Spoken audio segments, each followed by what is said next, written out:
நண்பர்களே, பணக்காரர்கள் ஏன் எப்போதும் பணக்காரர்களாகவே இருக்கிறார்கள்? நடுத்தர வர்க்க மக்கள் ஏன் எவ்வளவு சம்பாதித்தாலும் ஒரு குறிப்பிட்ட நிதி வட்டத்திற்குள்ளேயே சுற்றுகிறார்கள்? இதற்கு பின்னால் ஒரு மிகப்பெரிய ஆழ்மன ரகசியம் இருக்கிறது. அதுதான் உங்கள் ஃபினான்ஷியல் தெர்மோஸ்டாட், அதாவது உங்கள் நிதி வெப்ப சமநிலை. இது உங்கள் வீட்டிலுள்ள ஏசி போன்றது.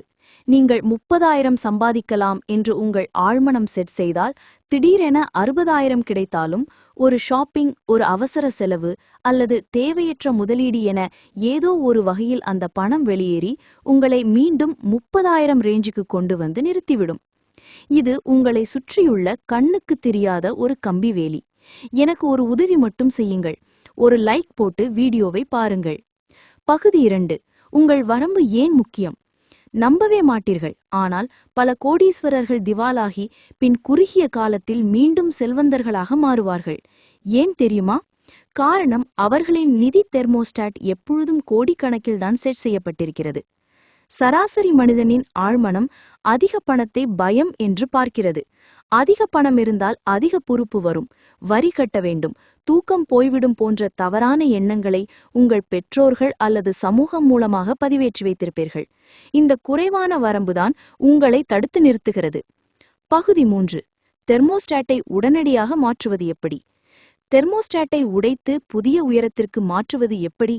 இதோ 3 அதிரடிப்படிகள். படி 1. உங்கள் நிதி வரம்பை உற்று நோக்குங்கள். உங்களுக்கு 1 லட்சம் வருமானம் வருகிறது என்றால், நான் 2 லட்சம் சம்பாதித்தால் என் உணர்வு எப்படி இருக்கும் என்று கேளுங்கள்.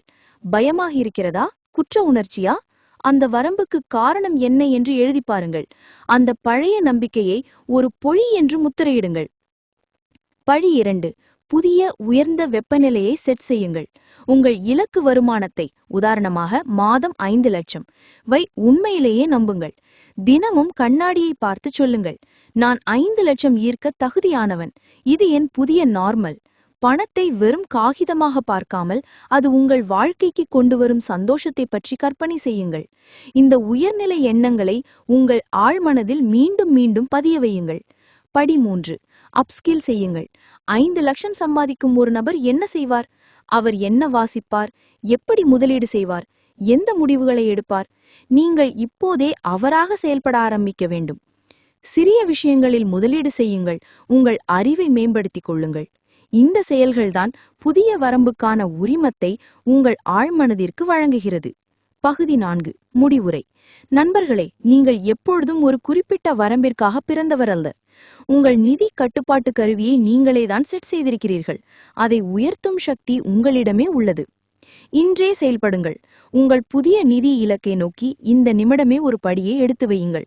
இதை செய்தால் உங்கள் பணம் ஈர்க்கும் சக்தி இன்று முதல் எரிபற்ற தொடங்கும். உங்கள் புதிய நிதி இலக்கு எவ்வளவு? கமெண்டில் அதை உறுதியுடன் சொல்லுங்கள். இந்த ரகசியம் உங்கள் நண்பர்களுக்கும் தெரிய வேண்டும் என்றால் அவர்களுடன் பகிர்ந்து கொள்ளுங்கள். நன்றி.